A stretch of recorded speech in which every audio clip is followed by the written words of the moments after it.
Хәерле көн, Татарстан. Хәерле көн, хөрмәтле телевизор караучылар. Бүген июль айының 11-е, дүшәмбе көн. Мин Эльза Әхмәтҗанова һәм тапшырыбызның иҗат төркеме барыгызга да күтәренке кәеф, нәтиҗәле эш атнасы теләп калабыз. Бүгенге көн тарихка нинди вакыйгалар белән кирип калган, шул турыда алдагы минутта кыскача булыр. Бүген халыкара шоколад көне. Беренче тапкыр бәйрәмне 1995 елда французлар үткәрә. Ә беренче шоколад ясаучылар ацтеклар була. Элекке заманнарда шоколадны кара алтын дип йөрткәннәр һәм сәламәтлекне ныгытучы ашамлык буларак кулланганнар. Россиягә шоколадны Петр I алып кайта. 1987 елның 11 июлендә 5 миллиард көн уздырыла. Бу дөньяда 5 миллиард кешене теркәү белән бәйле була. Шуннан алып һәр елның 11 июлендә Берләштерелгән Милләтләр оешмасы тәкъдиме белән җир шарында яшәүчеләр көнен билгеләп үтәләр. Ел саен кеше саны 83 миллионга артып тора. Фаразлар буенча 2030 елда җирдә 8 миллиард ярым кеше яшәячәк. 1974 елның 11 июлендә кыек казучылар император Цинь Шихуандиның терракот гаскәренә табыла. Чама белән табылдыкта 8000гә якын сугышчы һәм ат санала. Сугышчыларның йөзләре кабатланмый. Кытай императорының зиннәтле табутын саклаучы гаскәр ЮНЕСКО оешмасы сагына кертелгән. Бүген ут кую осталары яки гаферлар, ут рәссамнары һөнәри бәйрәмнәрен билгеләп үтәләр. Ут кую профессиональ белем булу белән бергә зәвык булуын да таләп итә. Һөнәрчеләр мәдәният сарайларыннан алып, зур халыкара проектларда осталыкларын күрсәтәләр. Күбебезнең иң яратып ашый торган җәйге татлы ашамлыгы җир җиләге өлгерде.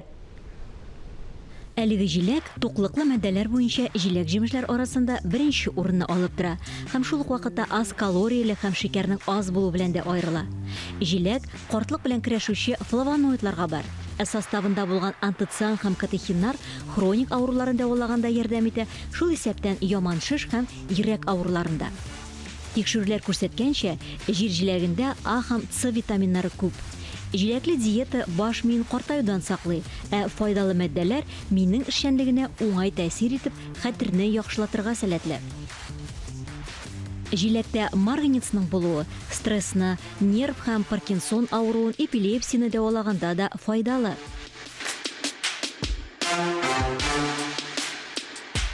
Бала көтүче хатын-кызларга җир җиләге матдәләре арасында фолик кислотасы булуы белән яхшы. Бу балага уңай тәэсир итә. Файдасы күп булса да, чамасыз җир җиләген ашау аллергия китереп чыгарга мөмкин. Шуңа да сак булыгыз.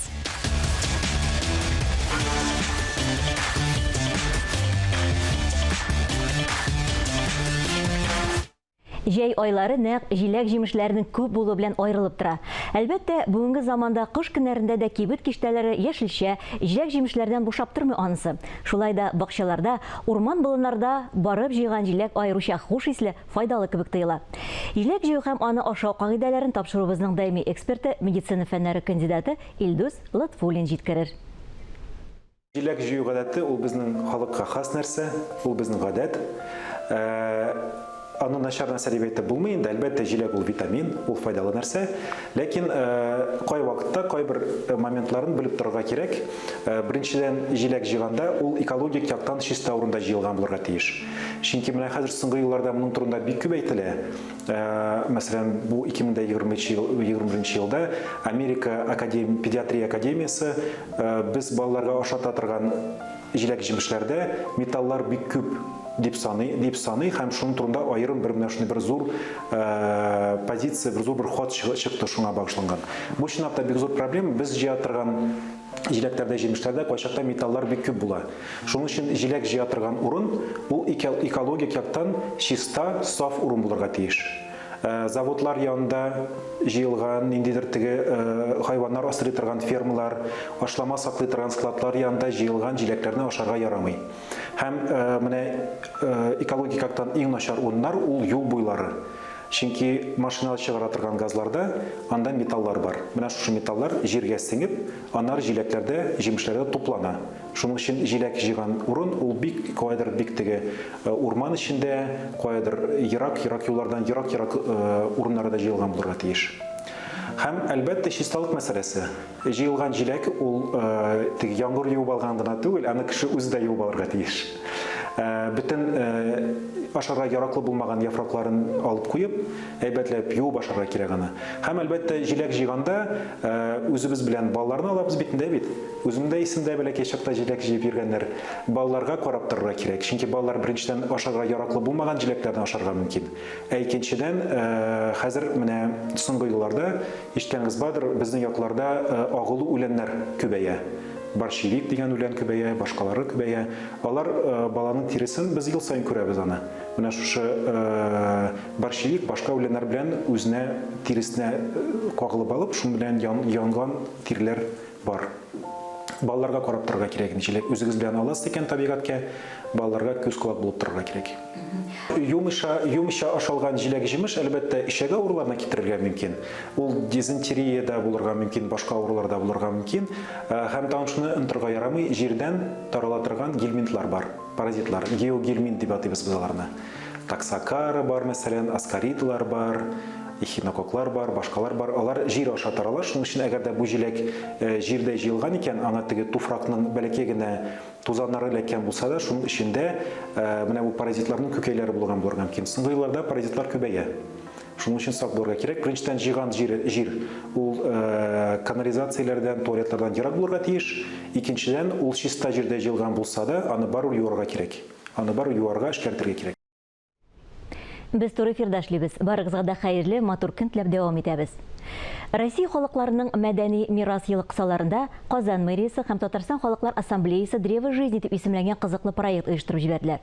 Чара Татарстан Республикасында яшәүче халыклар вәкилләренең туган телләрен саклау мәсьәләләре комиссиясе ярдәме белән тормышка ашырыла.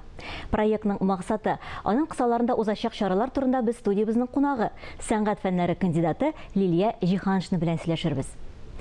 Хәерле көн, исәнмесез? Исәнмесез. Древо жизни, тормыш агачы дип әйтәбез, исеме дә бик матур, әле безнең татар теленнән бай тирәк дип тә әйтәләр.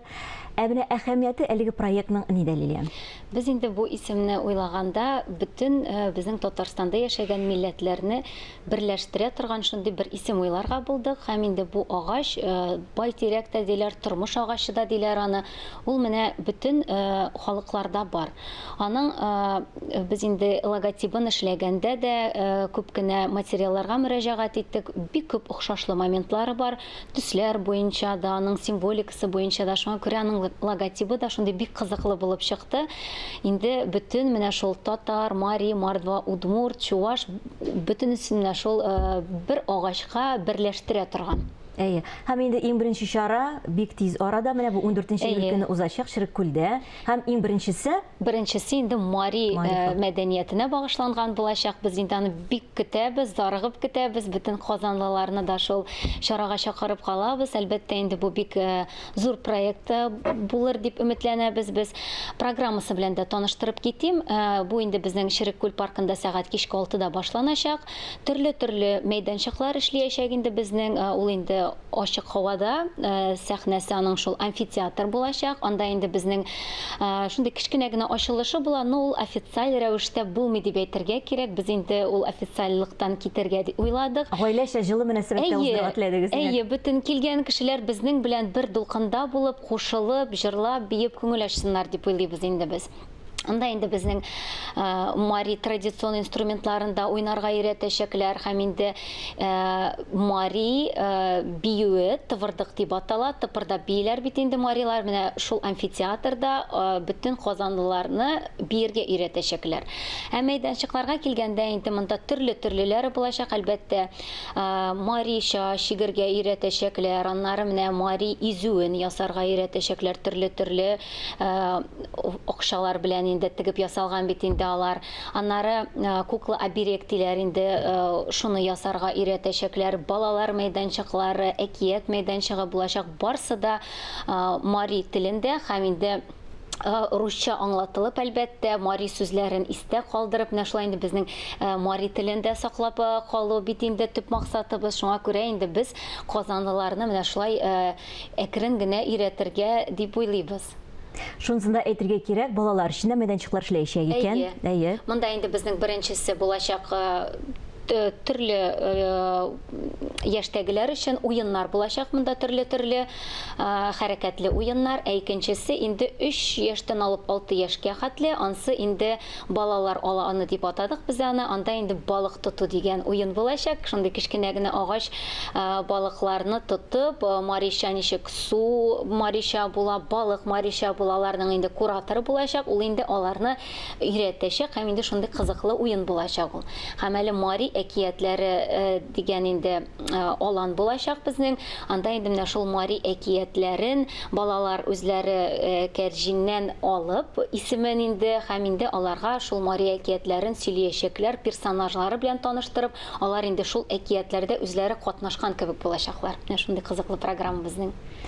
19 меңгә якын марилар яшиләр икән безнең республикабызда, һәм инде әлеге бәйрәм, әлеге чара Казанда яшәүчеләр өчен генә түгел, ә менә бөтен республика мариларында биргә китерер өчен шундый бер яхшы, матур мөмкинлек. Кайсы районнардан нинди фольклор төркемнәр, кемнәр киләячәк, кемнәрне көтәсез бәйрәмгә? Без бәйрәмгә чакырдык бик кенә яраткан, бик кенә бөтенсе дә белгән коллективларны. Инде бу безнең Чаллыдан киләчәкләр. Мари халык фольклор ансамбле Мари 7 дип атала. Һәм инде Менделеевск районыннан тагын бер танылган коллективыбыз. Алар инде үзләренең биюләрен, җырларын алып киләчәкләр. Һәм инде Казан коллективы, Казанда Дом дружбы народов талар урнашканнар инде, һәм алар Лаймардеш дип атала. Алар инде үз чыгышларын шулай ук безнең күрсәтәчәкләр. Шуны да әйтергә кирәк, сез әле оештыручы гына түгел, һәм катнашучы да булачаксыз. Зәкәрия фольклор төркеме белән бергә сез чыгыш ясаячаксыз. Әйе. Бу да ялгыш кына түгел, чөнки сезнең репертуарда төрле халыклар җырлары бар, шул исәптән Мари халыкта. Әйе, без инде күп милләтле төркем булгач, безнең инде төп максатыбыз безнең Татарстаныбызда яшәгән халыкларның җырларын башкару, һәм инде Мари җырларыбыз да бар безнең, һәм инде без менә шул Мари җырын башкарып китәчәкбез, һәм инде менә шул тывырдыктан соң булачак ул бергәләшеп башкарып тывырдыкны казанлылар белән бергә биербез, күмәкләшеп биербез дип ышанып калабыз. Әйе, бу сезнең хит дип тә әйтсәк, була инде шулай бит, әйе. Бөтен Татарстанда яраталар аны, бергә бөтен чыгыш ясаганда да барсы да безгә кушылып җырлый бии. Бәлки бүген әзгенә җырлап китсәгез, тамашачылар да сезгә кушылып китмәс микән? Әйдәгез башкарып карыйм. Айста үдерергә вылак моралтен кушталтена, айста үдерергә вылак моралтен кушталтена, моралтена кушталтена, семҗеден тавалтена, моралтена кушталтена, семҗеден тавалтена, тугемо садге шол дияләр дә ишунда китәләр инде тыпырдап бәйе. Шул минутларда да биеп китәсе килде. Әйе, шуннан да күңелләрне, рухларны күтәрә торган шундый җыр. Лилия Туташ, ә менә танышларыгыз арасында Мари халыктан бармы кешеләрегез? Бар, әйе, безнең консерваториядә да укыган кызлар да бар, егетләр дә бар. Аралашабыз без алар белән. Әйе, менә алар турында әйткәндә, иң беренче чиратта аларның үтә дә эшчән булулар турында әйтеп китәләр. Килешәсезме? Килешәм, әлбәттә, бик эшчән, бик үзләренең сүзләрендә тора торган алар, һәм инде Мари дигәндә беренчедән инде гел бии торган халык дип күз алдына килә. Аларның менә бөтен җырлары, биюләре менә шулай ничектер бию белән бара, тыпырдап, менә шулай иттереп алар миндә дә ассоциациясе Мари халык, бии торган халык дип тора. Менә әйе, менә сәнгать аркылы, гореф-гадәтләр аркылы милләтнең холкы чагыла, шулай бит? Әлбәттә, алар бик темпераментлы, аларның бөтен әйтәм бит җырлары да, биюләре дә менә ут чәчеп торалар алар, шундыйлар алар. Бик яратабыз Мариларны, чынлап та әйткәндә. Әйе, башка милләт вәкилләре дә республикабызда яшәп ята, аларны да читтә калдырмыйбыз, алар турында да әйтеп китсәгез, якын арада аларга да багышланган кичәләр булачак. Әйе, бу беренчесе инде Мариларга багышланган, икенчесе булачак безнең 28 июльдә, ансы инде Удмурт халкына багышланган булачак. Аннары инде 2 чарасы узачак август аенда, 11 көнне чуашларга һәм 25 августта Мордва халкына багышланган була инде. Менә шундый чараларда бөтен казанлыларны көтеп калабыз. Бик зур рәхмәт сезгә шушындай матур чаралар оештырганыгыз өчен. Матур узсын, халык күп булсын, әйе, күңелләргә тагы да рух өстәсен. Көнегез матур булсын, бик зур рәхмәт сезгә. Рәхмәт. Тапшырубызны инде без Мари фольклор төркеме башкаруындагы җыр белән тәмамларга булдык. Дус халык мариларның әхәннәре күңелләрегезне тагы да күтәреп җибәрсен дигән теләктә калып, мин Эльза Әхмәтҗанова сезнең белән иртәгә кадәр саубуллашам. Исән-имин булыгыз.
What?